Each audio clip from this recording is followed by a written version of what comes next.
Le loup qui découvrait le pays des contes, d'Oriane Lallemand et Éléonore Tuillier aux éditions Ozu.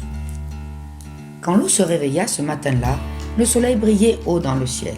C'était un temps parfait pour le grand goûter du printemps, qui aurait lieu l'après-midi même dans la forêt. Cette année, pour le goûter, je vais faire un gâteau aux pommes, décida Lou. Le souci, c'est que je ne sais pas cuisiner.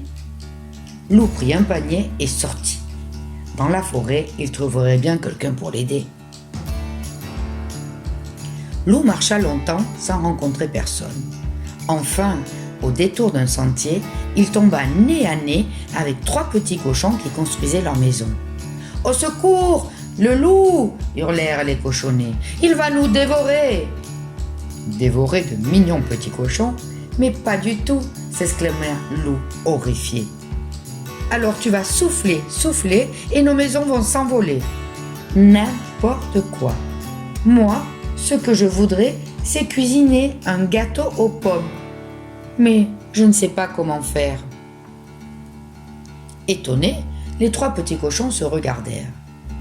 Et si on lui donnait la recette de Tati Rosette, son gâteau aux pommes est le meilleur de la planète? D'accord, fit le plus sage des petits cochons, mais à une condition, qu'il nous aide à finir nos maisons. Lou se mit gaiement au travail. Quand il reprit la route, il était courbattu. Mais il avait la recette de Tati Rosette. Il ne lui restait plus qu'à rassembler les ingrédients. De la farine, du beurre, des œufs, du sucre et des pommes, bien entendu. Tout en embrassant, Lou pensait à son gâteau moelleux, fondant, sucré, délicieux. Il en avait l'eau à la bouche. D'accord, il me faut de la farine, fit Lou. Et si je demandais ici? Doucement, la porte s'ouvrit et 7 mignons chevreaux pointèrent leur museau. Lou s'avança et vlam! Quelqu'un l'assomma. Quand il rouvrit les yeux, Lou était ligoté et il avait très mal à la tête. « Alors le loup, on se croit encore le plus fort ?» gronda la maman chèvre.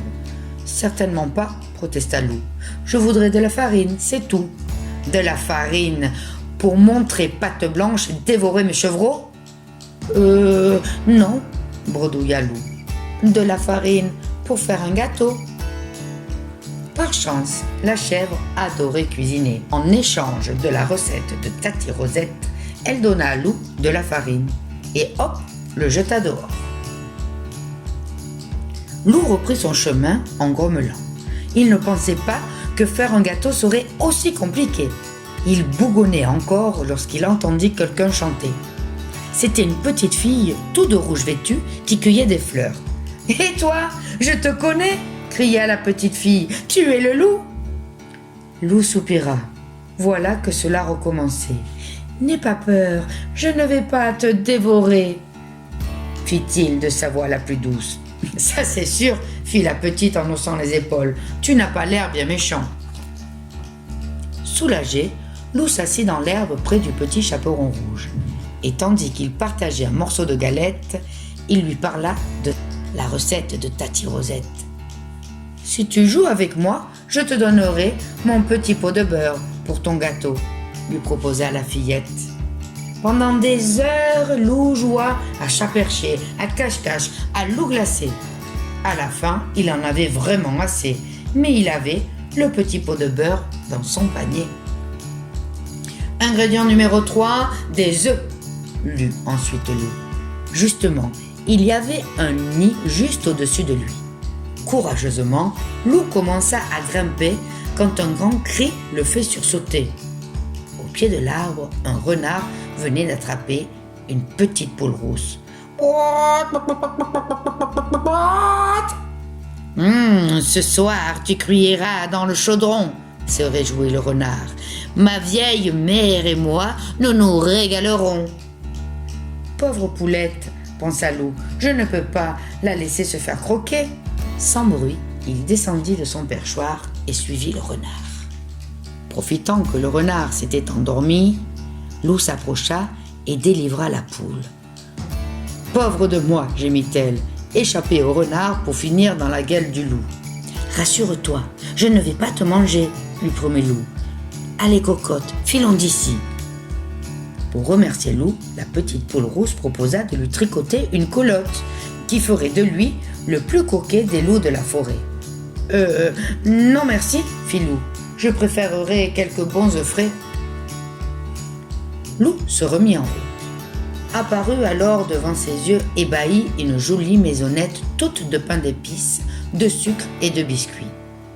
Voilà qui tombe bien, se réjouit Loup en détachant un morceau de gouttière. J'ai besoin de sucre pour ma recette.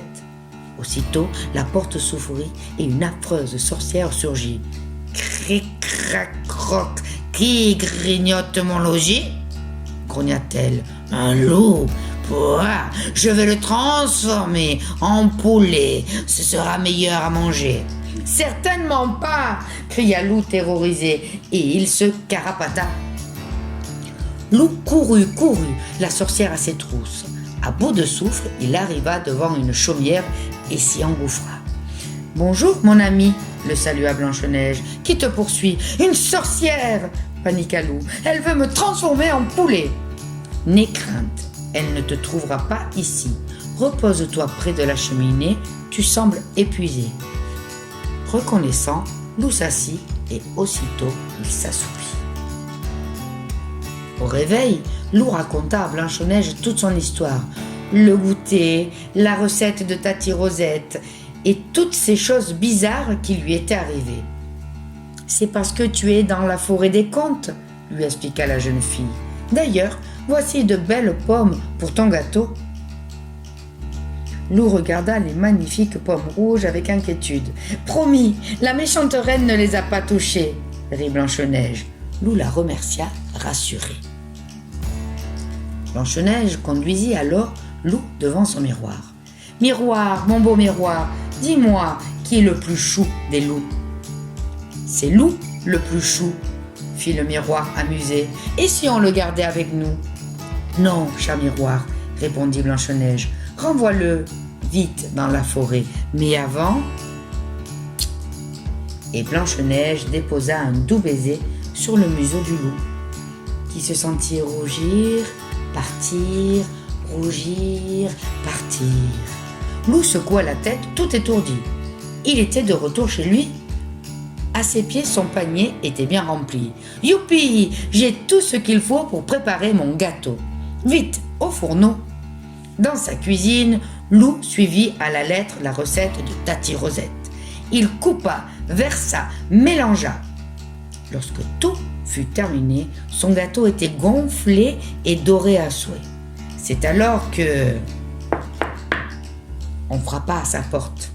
« Salut mon chou, fit grand-mère, on est venu pour le goûter. »